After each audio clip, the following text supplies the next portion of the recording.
Hey guys, today's lesson is going to focus in on optimal health lunches and dinners. It's what we have left to cover, and this is actually going to be the biggest part of the program because we're going to spend about 2 weeks going in depth behind the scenes of how to create perfect lunches and dinners and to hopefully do that on the majority of the days each week.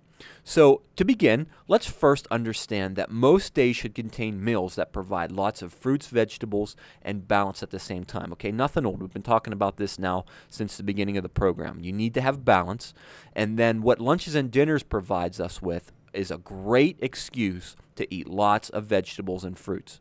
So that's your goal, to make lunches and dinners full of lots of fruits and vegetables. And then all this does is this is going to help us reach your daily fiber, calcium, carbohydrate, and protein goals, and it's going to help limit the amount of sodium, saturated fat, and cholesterol that you consume. Okay, get all the good things and limit all those bad things. And then just like any other breakfast, snack, and lunch and dinner now, your goal is to make sure that that blood sugar stays within the fat-burning zone for 2 to 4 hours. When that time's up, it's time to eat again, and then you're going to feed your body with healthy foods.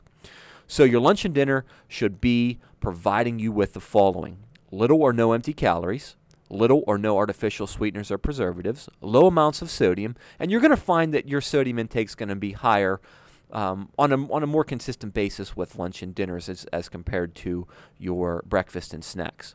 It's going to provide you with lots of fiber, and the reason why it is because we're going to make it a point to eat lots of fruits and vegetables and 100% whole grains. So from this point forward, after we talk about this, there really should be no excuse in any one of your nutritional scores why you shouldn't be meeting your fiber intake on a regular basis after this, okay? A lot of you are struggling with fiber up to this point, but that's just because you're still consuming too many processed foods and things like that.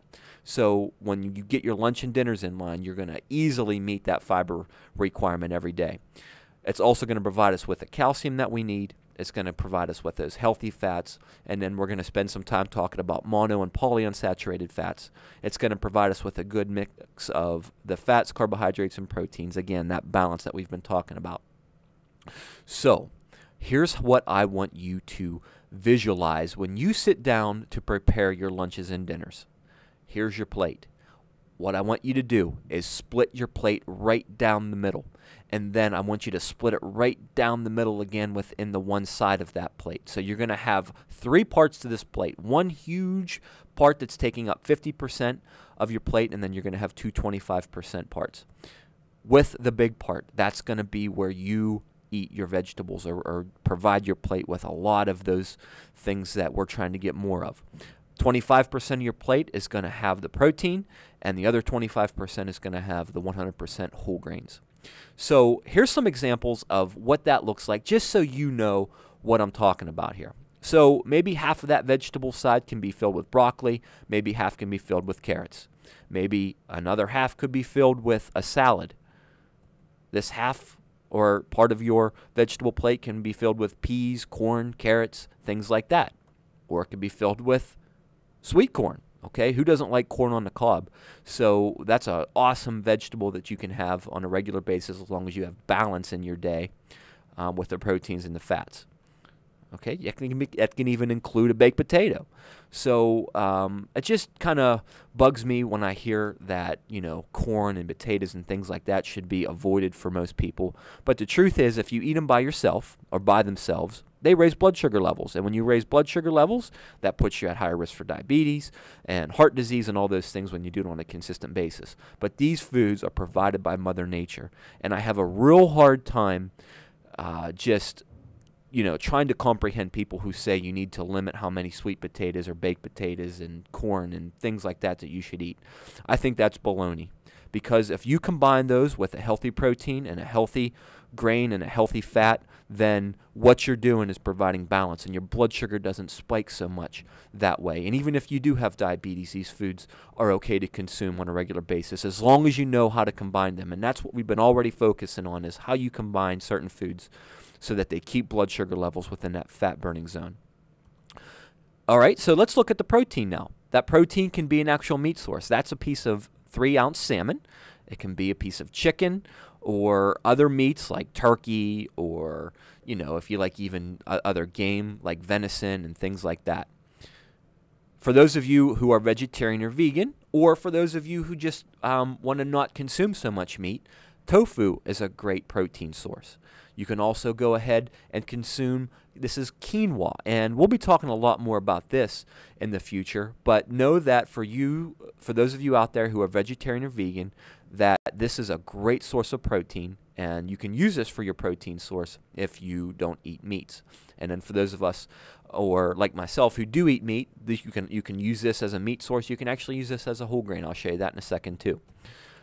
Also beans. Whether or not you're vegetarian, vegan, or a meat eater, beans make a great source of protein that you can use for balancing meals and snacks with on this portion plate. Okay, so we'll just put chicken in there for now. Moving over to the whole grain side, whole grains could be like brown rice, it could be a whole wheat pasta, it could be that quinoa that we mentioned again. Quinoa is a pasta, it's a grain, but it has a complete balance of protein. It has all the amino acids in it that you need. So it can be used interchangeably as a protein or a 100% whole grain. You can also use an actual whole grain roll.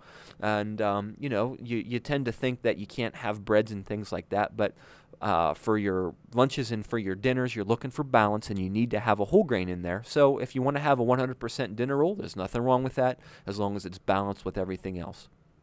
So let's take a look at some other examples.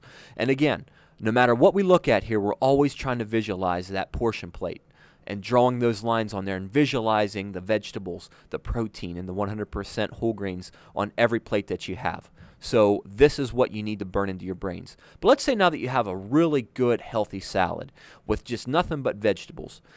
Again, you need to balance that with a protein source. And then, again, there's no whole grain there. So have a whole grain roll. There's nothing wrong with that. You need to have that balance.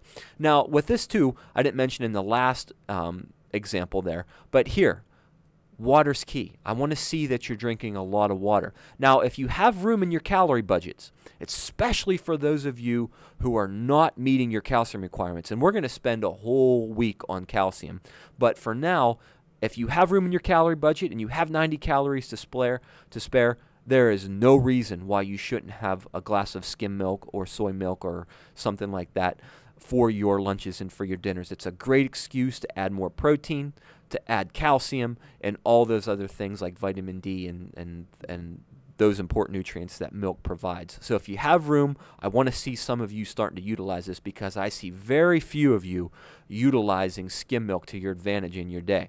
Very few of you are drinking enough milk. And then also, add your favorite fruit, whether it's banana, a cup of melon, an apple, an orange. It does not matter. I want to see that you're adding a fruit to your days as well. And that goes for that last example that I showed you as well. So you should always have a fruit with all of your meals for your lunches and your dinners too. And then finally, let me show you one more example here. Again, visualize your plate looking like this. There's where your vegetables, protein, and 100% whole grains go. What if you had a sandwich? Okay, most of you in the program really don't have room in your calorie budgets for one whole sandwich. So what I'd like to see you be doing more often is eating just half of that sandwich. And then that's your 100% whole grain. Your sandwich should be loaded with vegetables. In fact, you should have a hard time finding the meat inside of that sandwich. That's how many vegetables you should load in there. And then again, there's your water, or if you have room in your calorie budget, get some skim milk in there. And then add more vegetables. Don't snack on chips and pretzels, okay? Cut up some celery and carrots and eat that for your munchie or your crispy munchie there. So again, looking for excuses to add more fruits and vegetables in your day. And just like any other lunch or dinner, you're looking to add a fruit in there as well.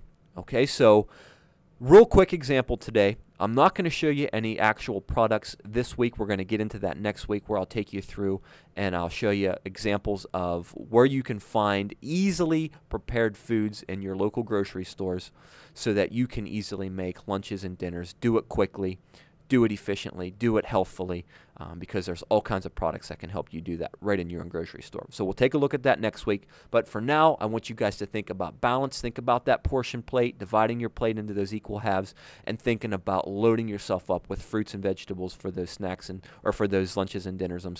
Balance it with a protein and add a 100% whole grain. We're going to work on that over the next couple weeks, but that should get you started and at least understand where we're going to be heading with all this. So I hope you guys enjoyed that. I will talk to you next week where we look at specific products. Have a great weekend. Bye-bye.